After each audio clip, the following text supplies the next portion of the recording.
Mas muitas vezes o que a gente percebe nas dinâmicas sistêmicas é que os pequenos, né, aqueles mais novos, eles têm uma ideia mágica de solução, que geralmente passa por eles fazerem algo para compensar o que está no vazio. Né? Então eles percebem o vazio do sistema, percebem a necessidade do sistema naquele momento, e eles acham que se eles de alguma forma cederem algo deles para suprir aquele vazio, eles resolvem aquele momento de dor que está acontecendo, né? Que essa é a maior dificuldade da criança, lidar com a dor, porque ela não chega no tamanho da compreensão do que aquele momento pede.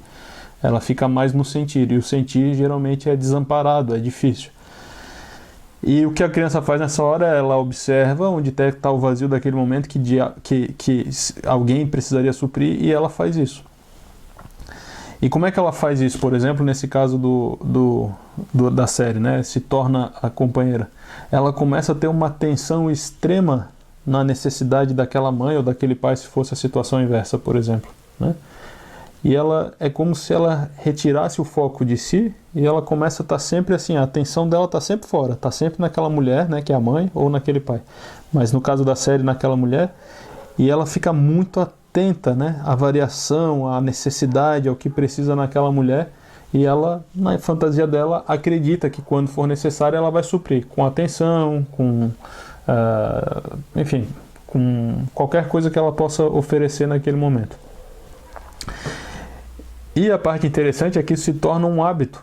E às vezes essa criança se torna um adulto que ainda não chegou em si, porque está muito no foco daquele pai, daquela mãe que está precisando de algo, né?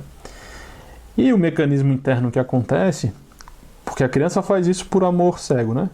Mas quando cresce, isso se torna uma arrogância, porque a criança, no seu desenvolvimento, aprende que ela é vital para aquele pai ou para aquela mãe, na fantasia dela. Muitas vezes o pai e a mãe não pediram isso. Isso é uma reação do próprio movimento da criança.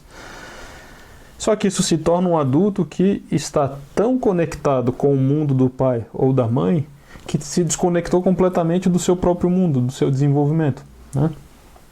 E nesse desconectar, o mecanismo interno que acontece é justamente desse lugar da arrogância, tem uma hora que ela estabelece que o papel dela é cuidar desses pais, né? E não cuidar de si própria.